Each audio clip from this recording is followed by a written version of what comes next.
Just when you get VLAN tags down, you get another one thrown at you. That's what we're going to talk about in this nugget. 802.1 AD, also known as QinQ. Actually, once you understand Metro Ethernet and how service providers do their thing, which is going to be what we talk about in here, it is crystal clear. It makes sense. And actually, even when we get into the configuration, it's not bad at all. So let's get started. Here are some knowledge check questions. So if you know these already, move right along. Otherwise, here we go. Question for you to get things started. What does a VLAN do? Separates networks, right? It's a network segmentation tool to where I can say these devices are separate from the others. It creates separate IP subnets, separate broadcast domains, creates a security boundary between them all. I'm looking at this picture right here where this customer, will say Tonka Trucks in the Phoenix and San Diego office, has created VLAN 10 to separate their voice over IP traffic, their IP phones here, from everything else that's running on their network, right? Well, a picture really does paint 1,000 words. What is QinQ? Well, look at the picture. We have this customer, Tonka Phoenix, Tonka San Diego. Let's just say Tonka Phoenix sends a hello packet. Let's just say the server's saying hello to the phone for some reason. Well, as it comes out this link, which is a trunk link, it's going to tack on this little 802.1Q, right? 802.1Q tag, which is the industry standard language of love for VLAN tagging. Well, as this comes into our cloud, we as the carrier have a lot of customers. And it's not going to fly if we have a system that says, company-wide email to all our customers saying, I'm sorry, Tonka has now used VLAN 10. Nobody else can use that VLAN. It doesn't go well, right? So what we can do is we can actually separate Tonka in the same way that VLANs separate different groups on our network. Well, we, as a carrier, can separate different customers from each other by encapsulating an encapsulated frame. Right? So this guy was marked as VLAN 10, but once it comes into our cloud, if we were to look at it, VLAN 10 would be encapsulated with VLAN 55, which is the VLAN that we chose to identify Tonka as a whole. As Tonka keeps adding more sites, let's say we've got San Diego, Phoenix, Texas, all these different locations, they just get bridged into this VLAN 55, which is why Metro E is Metro E, right? It appears to the customer that this cloud that we've created as the service provider is really just a big Ethernet switch. Well, from their perspective, it is, because we've put them all into the same VLAN. So once you understand how VLANs work, it's really not too bad to understand how QinQ works, because it's just the service provider using VLAN technologies to separate customers from each other, right? So a little more depth here. Customer interface coming into the Metro E is a trunk port, right? They're typically connecting a switch or at least something that can do tagging, right? Trunk is a very Cisco-ish word. The service provider is terminating that connection on what's known as a tunnel port, or essentially an interface configured for an 802.1Q tunnel interface.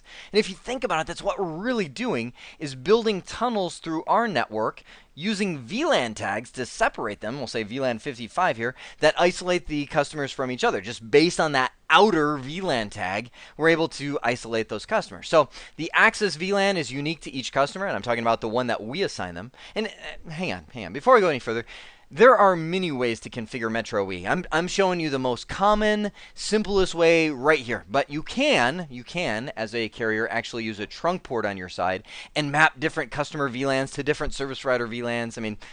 Again, sky's the limit with what you can do. I'm just showing you the most common way that Metro Ethernet QinQ is done. So upon entering the service provider network, customer packets are wrapped, and that's my word, don't take that technically, as in an 802.1Q tag, which is known as the Metro tag, right? That's the one that gets them over the cloud. The untag, this is worth mentioning, customer traffic, are just sent as normal packets. Okay, we'll actually revisit that in just a moment, but that is, they're going to be sent as a VLAN 55 packet, right? So we do, as a carrier, need to increase the system maximum transmission unit to at least 1504 bytes. That's because a VLAN tag is 4 bytes in size, and we're adding one more. So if the customer is sending a 1500 byte Ethernet frame, including that VLAN tag, then we're going to wrap it in another VLAN tag, which is going to go outside of the normal maximum transmission unit for Ethernet. Good news is, as a carrier, I think the largest jumbo frame they have now is 9,000 bytes. You see that all over the place. People using that to make their communication more efficient, and especially used with server virtualization and so on. Well, we need to do that here to allow these little larger packets through our system. You do that in global configuration mode with the system MTU command. So some other QinQ food for thought. These tunnel ports, 802.1q tunnel ports, are layer 2 only. They're not routed, so no access control lists, no switch virtual interfaces, no quality of service at layer 3. Now you can do layer 2 quality of service markings, which you can later on translate to layer 3, but that's more food for another nugget, right? So tunnel ports can do ether channel, sweet. So you can actually have a customer bridging into the cloud with multiple, 2, 4 different connections that you splice all together into one VLAN tag and give them a larger pipe than what they're used to. You can do PAGP and LACP on NNI or ENI based tunnel ports. So going back to the different port types, NNI being a network port, this being an enhanced network interface, essentially customer facing with protocol support. So you can actually, these, again, if you haven't gotten into ether channel, these are the negotiation protocols. One Cisco proprietary, one industry standard, but they do the same thing, just to negotiate the ether channel and how many connections are coming up. Now, usually, I'm not saying all the time, but usually the service router will filter the customer layer 2 control traffic. So CDP packets coming from the customer, or LLDP, which is industry standard CDP, or BPDUs, which is used for spanning tree protocol, usually going to be filtered if the port is configured as a UNI port type. And that's, remember, these, going back to the, when did we talk about that? The 3400 series nugget, I think. In this series, discuss the different port types. So UNI being the one that typically filters those traffics. Now, big misconfiguration that happens often. It says be sure the native VLAN of the service router doesn't match the access VLAN of a customer. Let me show you a picture of that. That statement makes it sound like we, the carrier, are dependent on the customer, and that's actually not the case. This is a very common misconfiguration that you could make. Let me just kind of blow up the cloud, if you will. We've got the customer coming in, he's tagging VLAN 10, and we choose to make this customer VLAN 55. So they terminate into, we'll just say, a switch on our device, which feeds into, as we go deeper in the cloud, maybe another switch, another router, who knows what. This is our architecture internally. Well, as the customer comes in, we say, okay, that customer belongs to VLAN 55, which just as we're growing as a carrier, we may inadvertently have VLAN 55 as our native VLAN for our switches internally. Now, again, like what I was saying, totally a mistake the carrier could make that is not something the customer influences. You just are growing as a carrier, and you happen to reach the point with customer number 55 that you matched the native VLAN that you were using internally. Well, what happens then is this customer's traffic comes in, the switch says, oh, VLAN 55 is that customer. Well, that's my native VLAN, so I will not tag that customer's traffic. So if he sent in VLAN 10, then that is actually going to be the VLAN that remains on there. The VLAN 55 is never applied because it's the native VLAN used for the control traffic of the carrier. So goal should be, take a, VLAN 4095, make that your native VLAN, or one way out there that you would never end up using for a customer. Well, just like the concept of QinQ, the configuration is pretty straightforward. I'm on my Metro Ethernet 3400 switch right here. I'm going to go into global configuration mode, and let's just say that we have our customer. Let's go with that Tonka truck scenario connected in here on fast Ethernet 0/1 on one side, and then whatever over here. I'm just configuring this side of the connection that's 0/1. So I'm going to go to the switch, and the first thing we do is assign the port to an access VLAN. This will be the service provider VLAN, the SVLAN. So I'm going to go fast Ethernet 0/1, switch port access VLAN 55 was the one that we used.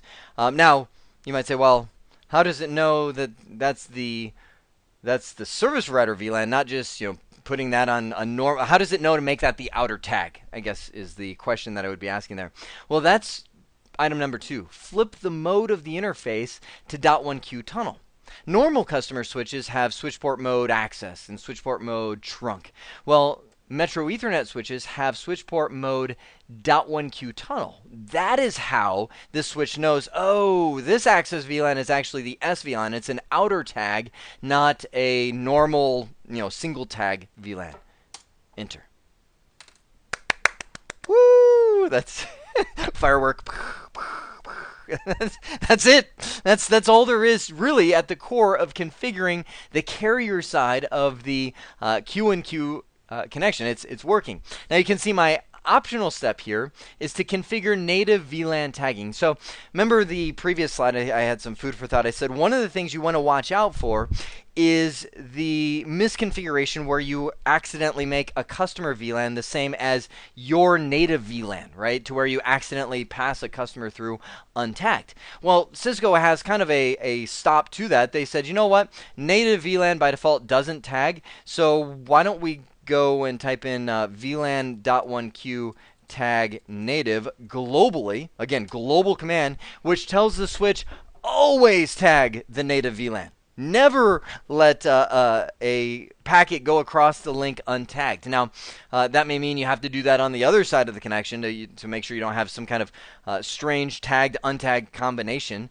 And I'm talking, here's you as the carrier, and you have another switch in the chain. So maybe you'll want to do that on both sides so that the packet comes through tagged and is received tagged. You don't ever have an untagged native VLAN anymore. But that will eliminate that potential for failure that we talked about on the previous slide. Isn't it nice to finally have a pretty big topic, which is QinQ, essentially the core of the Metro Ethernet cloud from the carrier perspective on customer separation? A really big topic like this have that simple of a concept and configuration behind it. For me, it's kind of nice. It's like, well, that's a nice mental break for this nugget anyway. Well, we have seen what QinQ is, some of the parameters around QinQ, and then finally the configuration. I hope this has been informative for you, and I'd like to thank you for viewing.